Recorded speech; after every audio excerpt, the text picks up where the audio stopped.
Assalamualaikum warahmatullahi wabarakatuh. Kita berjumpa lagi dalam pembelajaran sejarah Indonesia kelas 11 bersama saya Siti Fatimah SPD. Pada kesempatan kali ini kita akan membahas tentang pemerintahan Komisaris Jenderal sampai masa pemerintahan ekonomi liberal. Setelah Indonesia diserahkan kembali kepada Belanda oleh Inggris melalui Konvensi London, pemerintahan yang dibentuk oleh Belanda disebut dengan pemerintahan Komisaris Jenderal. Berikut adalah tokoh-tokoh yang memimpin pemerintahan Komisaris Jenderal. Sementara pemerintahan Komisaris Jenderal sendiri adalah sebuah pemerintahan yang dibentuk oleh Raja Willem ke-6, di mana pemerintahan ini dipimpin oleh 3 orang, yaitu Elaud sebagai ketua, Paisges sebagai anggota, dan Van der Capellen yang juga sebagai anggota. Kebijakan yang ditempuh oleh pemerintahan Komisaris Jenderal disebut dengan politik jalan tengah. Politik ini adalah politik yang menggabungkan usulan dari kaum konservatif dan kaum liberal dari Belanda. Isinya yaitu di mana eksploitasi di tanah jajahan diawasi langsung oleh pemerintah. Di samping itu juga memberikan kesempatan kepada kaum usaha swasta untuk berusaha di tanah jajahan. Politik jalan tengah yang diterapkan oleh pemerintahan Komisaris Jenderal di Indonesia ternyata mengalami kegagalan, sehingga Belanda kemudian menunjuk seorang pemimpin untuk menjadi Gubernur Jenderal di Indonesia. Dipilihlah Gubernur Jenderal Van der Capellen yang memerintah dari tahun 1818 sampai 1825. Beberapa kebijakan yang ditempuh oleh Van der Capellen yaitu melanjutkan politik jalan tengah, namun lebih berkembang ke arah sewa tanah dan menghapuskan peran penguasa tradisional atau bupati. Kebijakan yang kedua yaitu menarik pajak yang sangat memberatkan rakyat.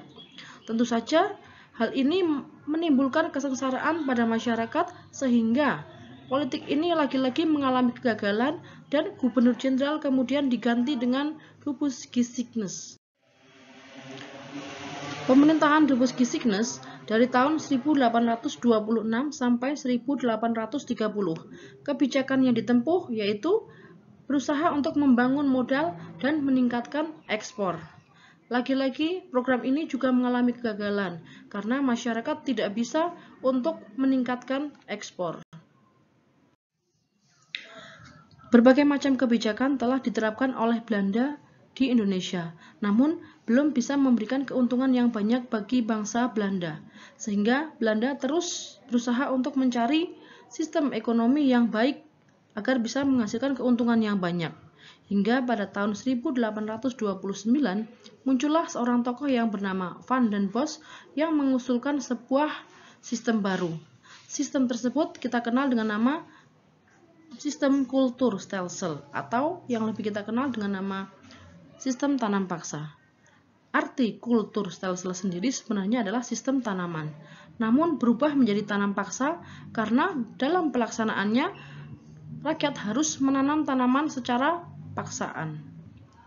Latar belakang dari kulturstelsel sendiri diantaranya adalah yang pertama, di Indonesia mengalami krisis, sementara di Belanda mengalami kekosongan kas.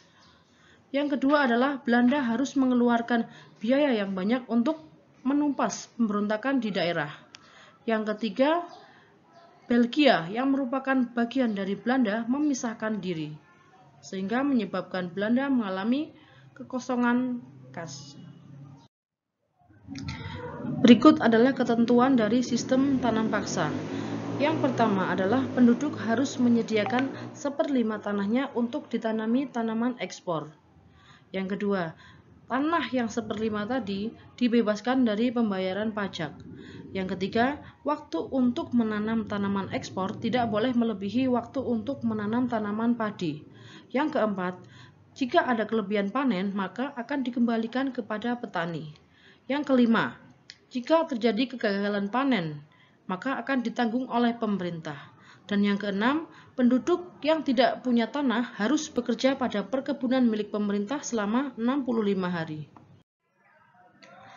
Jika dicermati dari ketentuan dari pelaksanaan tanam paksa, maka itu tidak begitu memberatkan masyarakat. Namun, bagaimana dengan pelaksanaannya? Adanya sebuah sistem yang bernama kultur prosenten menyebabkan terjadinya penyimpangan, kemudian menyebabkan adanya penderitaan rakyat. Apakah itu kultur prosenten? Kultur prosenten sendiri adalah hadiah atau imbalan bagi para pegawai pelaksana tanam paksa yang dapat menyerahkan hasil panen melebihi ketentuan yang ditetapkan. Hal ini menyebabkan penyimpangan karena para pegawai tersebut akan memaksa masyarakat untuk menyerahkan hasil yang banyak supaya bonus dari para pegawai tadi juga banyak. Hal inilah yang kemudian menyebabkan rakyat semakin menderita. Tanam paksa memberikan dampak baik bagi bangsa Indonesia maupun bagi bangsa Belanda.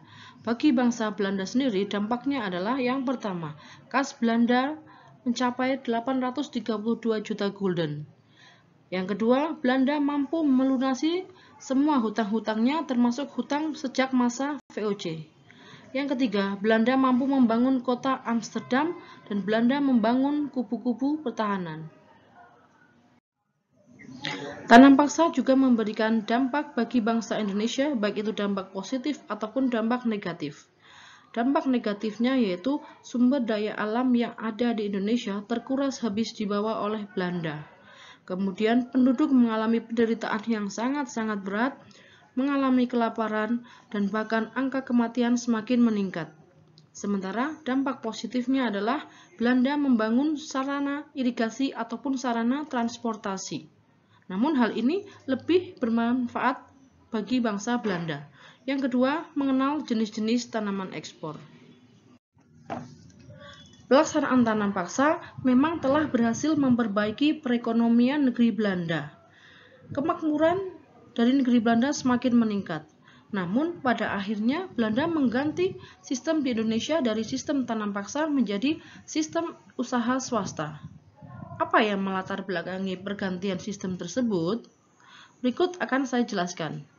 Faktor yang pertama adalah adanya pro dan kontra mengenai pelaksanaan tanam paksa.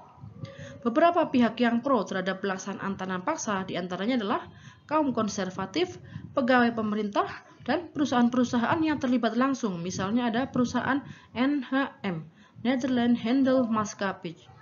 Alasan mereka pro terhadap pelaksanaan tanam paksa karena mereka mendapatkan keuntungan langsung dari adanya sistem tanam paksa tersebut. Sementara pihak yang kontra adalah kaum liberal dan golongan agama. Alasan mereka menolak sistem tanam paksa karena merasa kasihan melihat penderitaan masyarakat Indonesia.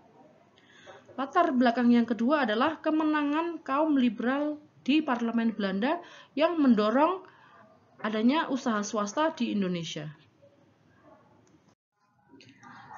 Faktor ketiga yang melatar belakangi pelaksanaan sistem usaha swasta adalah adanya kritikan terhadap tanam paksa. Kritikan tersebut muncul dari yang pertama adalah Edward Douwes-Dekker atau Multatuli yang menulis dalam bukunya yang berjudul Max Havelaar. Kritikan yang kedua muncul dari seorang tokoh yang bernama Frans der Pot. Dia menulis dalam buku yang berjudul Suiker Kontrakten atau kontrak-kontrak gula. Kritikan yang ketiga berasal dari seorang yang berada di parlemen Belanda yang bernama Baron van Hövell. Berikut adalah gambar dari buku ataupun tokoh yang mengkritik pelaksanaan sistem tanam paksa. Yang pertama adalah buku yang berjudul Max Havelaar karangan Multatuli atau Edward Douwes-Dekker. Buku yang kedua adalah buku yang berjudul Suiker Kontrakten karangan Frans der Pot. Dan yang ketiga adalah tokoh Baron van Hövell. Pelaksanaan usaha swasta diatur melalui 3 undang-undang. Yang pertama adalah Undang-Undang Perbendaharaan Negara atau Komtabiliteit tahun 1864. Yang kedua adalah Undang-Undang Gula atau Suikerwet tahun 1870 dan yang ketiga adalah Agrarische Wet atau Undang-Undang Agraria tahun 1870. Undang-Undang Perbendaharaan Negara atau Komtabiliteit berisi bahwa setiap anggaran belanja Hindia Belanda harus diketahui dan disahkan oleh parlemen Belanda. Undang-Undang Gula atau Suikerwet isinya adalah bahwa monopoli tanaman tebu yang pada awalnya diatur oleh pemerintah secara bertahap akan diserahkan kepada pihak swasta. Yang ketiga, yaitu Undang-Undang Agraria, adalah undang-undang yang mengatur prinsip-prinsip politik tanah di negeri jajahan. Undang-undang ini dijelaskan bahwa tanah penduduk, yaitu sawah, ladang, ataupun kebun, sementara tanah milik pemerintah seperti hutan ataupun gunung. Selanjutnya, bahwa pemerintah akan mengeluarkan surat bukti kepemilikan tanah atau sertifikat tanah. Selanjutnya adalah swasta boleh menyewa tanah milik pemerintah sampai jangka waktu 75 tahun. Sementara tanah milik penduduk boleh disewa dalam jangka waktu 5-30 tahun.